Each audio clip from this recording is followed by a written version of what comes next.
नमस्कार विद्यार्थी मित्रांनो, श्री योगेश्वरी क्लासेस या यूट्यूब चॅनलचं नाव आपण बदललेलं आहे आणि ते डी बडे क्लासेस असं ठेवण्यात आलेलं आहे। 2 वेळेस नाव बदललं आहे, त्याबद्दल विद्यार्थी मित्रांनो तुमचं मी माफी मागतो। आपण आजच्या या व्हिडिओमध्ये पाहणार आहोत संसद हा चॅप्टर।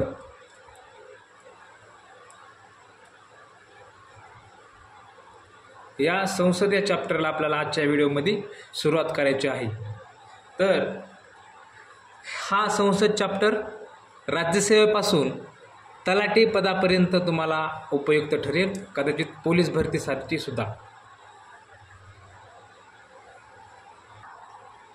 आता भारतीय राज्यघटनेच्या कलम अनुच्छेद 79 अन्वये संसदेची तरतूद आहे।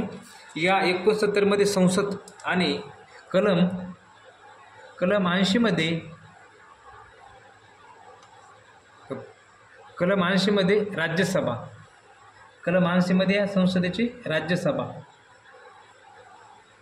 आणि कलम 81 मध्ये लोकसभा अशा ह्या सभागृहांची तरतूद आहे। पण सर्वप्रथम विद्यार्थी मित्रांनो आपल्याला एक गोष्ट कळली पाहिजे की या संसदेमध्ये कुठल्या कुठल्या गोष्टींचा समावेश आहे। तर संसदेमध्ये एकूण 3 गोष्टींचा समावेश आहे। त्याच्यामध्ये सर्वप्रथम आहे राज्यसभा, त्याच्यानंतर राष्ट्रपतीचा सुद्धा ह्याच्यात समावेश होऊ शकतोय आणि लोकसभा।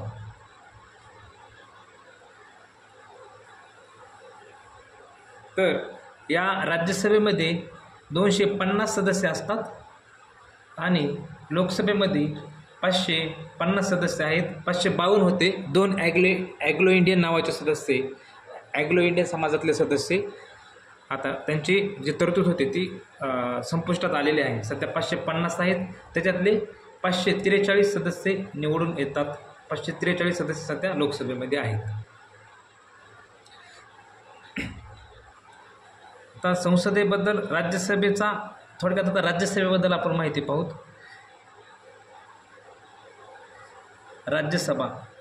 राज्यसभेमध्ये 250 सदस्य असतात। त्याच्यामधले राज्यसभा हे राज्याचं प्रतिनिधित्व करणारं सभागृह आहे, तर लोकसभा हे लोकांचं प्रतिनिधित्व करणारं सभागृह आहे। तर राज्यसभा हे स्थायी सभागृह आहे, स्थायी सभागृह असं राज्य सभागृह आहे। याची अस्थायी असं नाही। राज्यसभा सभागृह कधीही संपुष्टात येत नाही। त्याचे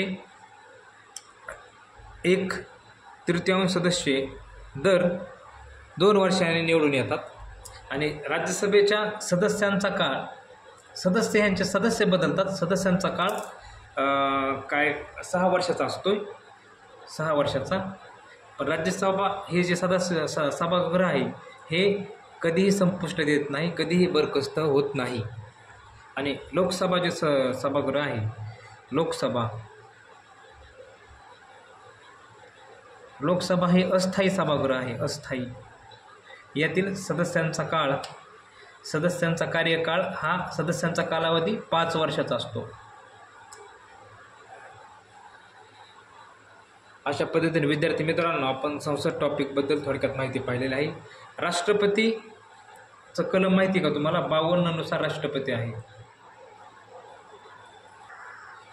राष्ट्रपती हे नामधारी प्रमुख असतात संसदीय शासन पद्धतीमध्ये आपल्या भारताच्या, आणि पंतप्रधान हे वास्तव प्रमुख असतात।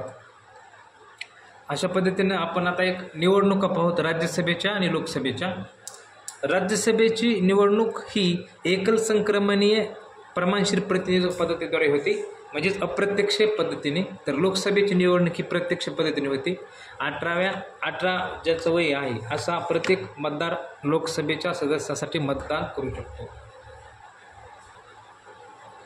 हे झालं मतदानाचं। मतदानाचं वय 86वी घटना दुरुस्ती नुसार 21 वरून 18 करण्यात आलेलं आहे। ओके, तर विद्यार्थी मित्रांनो आपण अशा पद्धतीने माहिती संसदेबद्दल पाहिलेली आहे। आता मी तुम्हाला काही पुढील गोष्टी सांगतो की राज्यसभा लोकसभा सदस्य कालावधी ते सर्व माहिती पाहिली आहे. संसदेबद्दल आपण माहिती पाहिली आहे. संसद हे देशातील सर्वोच्च कायदेमंडळ आहे. या ठिकाणी कायदे निर्मिती होती, कायदे निर्मिती संसदेमध्ये.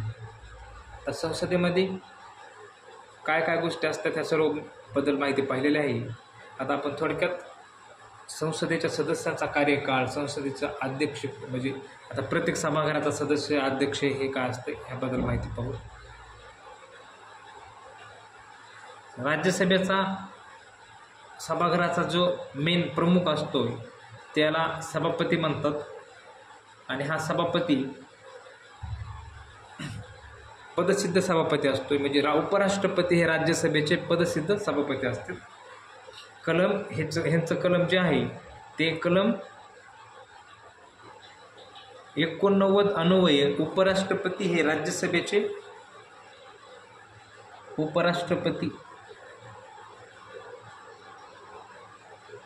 उपराष्ट्रपती हे राज्यसभेचे पदसिद्ध सभापती असतात. राज्यसभेचे पदसिद्ध सभापती असतात. पदसिद्ध सभापती असतात.